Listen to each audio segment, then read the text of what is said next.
mag-shake. Shake lang sana yung ano.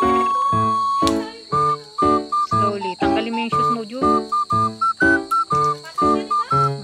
Mag-medyas ka lang, Jube. Wala, hindi kaya, Jube. Dito po nanguha kami ng strawberry. Ang puno ng strawberry dito is napakataas. Ewan ko ba? Bakit ang strawberry dito ay ganyang kataas?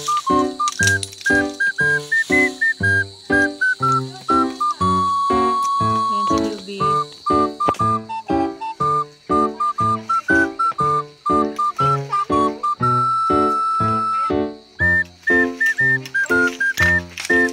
Di ba daw ang singit mo yan, Juby? Ito!